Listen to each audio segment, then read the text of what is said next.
Welcome back to our module on Frontiers of the Future.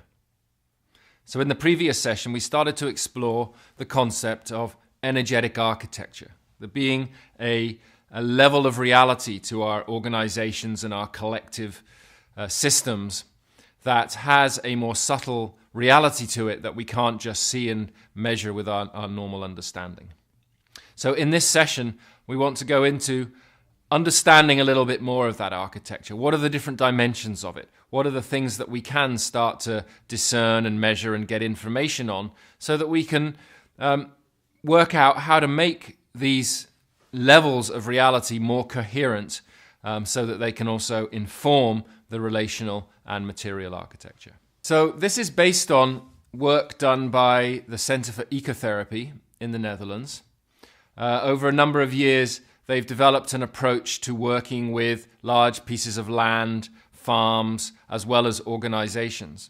And in fact, the most enthusiastic people early on were the farmers and the flower growers because they saw the immediate impact, that their animals were more vital, that the quality of the food they produced was of a higher quality, that they needed less chemicals and pesticides, and that the flowers, for example, were more abundant. So they could immediately see very concrete results. And then after a while, organizational consultants started getting interested and seeing how working in this way enhanced the coherence and the effectiveness of organizations as well. So that's where this language comes from. It's one attempt to start to find language to describe what might exist at this level of energetic architecture. It's partially inspired by the work of Wilhelm Reich as well, which is where some of the language comes from. So in this approach, we would be able to explore the vitality of an organization energetically through a number of different parameters. One of the first ones is how grounded the organization is. So how real it is that it can manifest its goals, that it can take this vision and actually turn it into reality. How grounded is the organization is one measurement that you can make.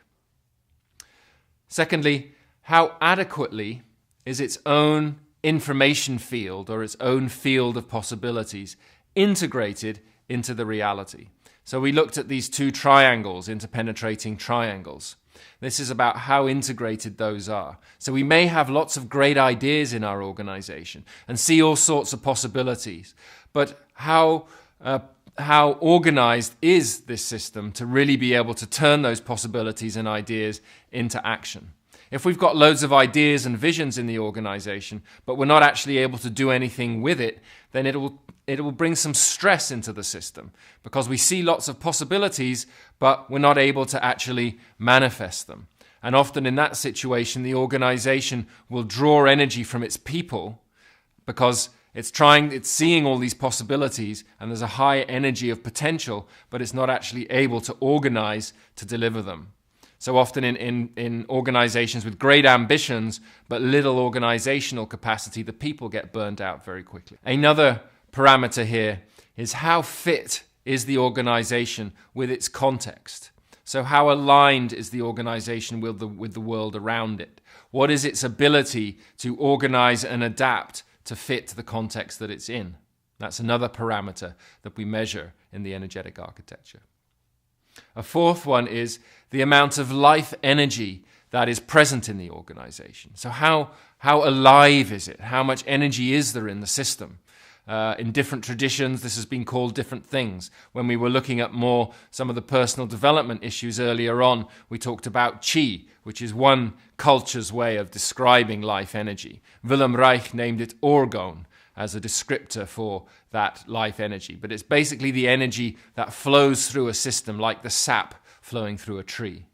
And then finally, we'd look at how much blocked and stressed energy is in the system.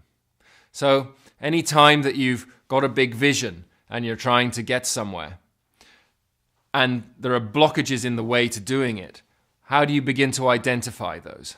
How much stress is created for whatever reason within the system that's in the way of us actually achieving our goals? What are the barriers that are stopping us from getting there? So we can start to get some information around that. Wilhelm Reich referred to the stress as Oranor and the blocked energy as Dor, which stands for dead Oranor.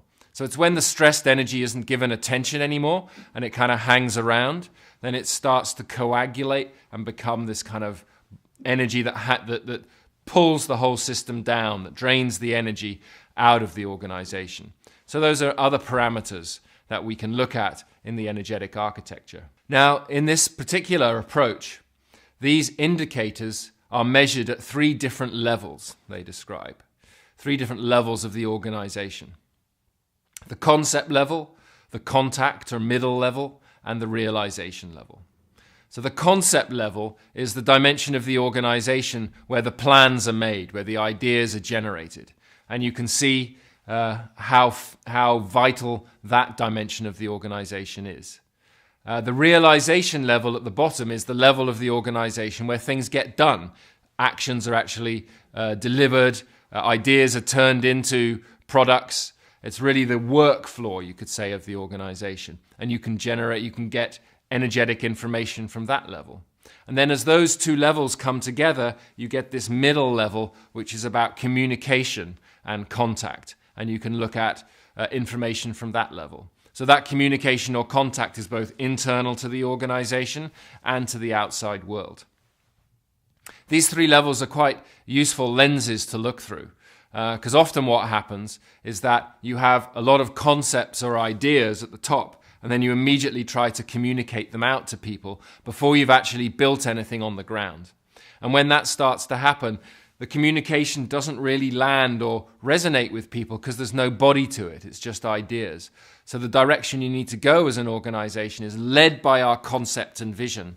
Start to really create some stuff, build it, turn it into real matter, which gives it body, and then go and communicate it out to the world. If you try to communicate before anything's actually there, then it just falls on deaf ears and people don't really kind of feel that there's anything there and don't really get enthusiastic and excited about it.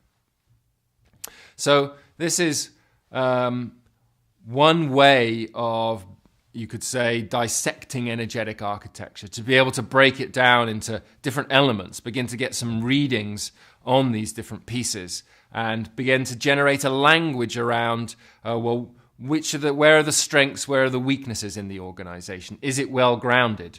Have we really brought our ideas into action?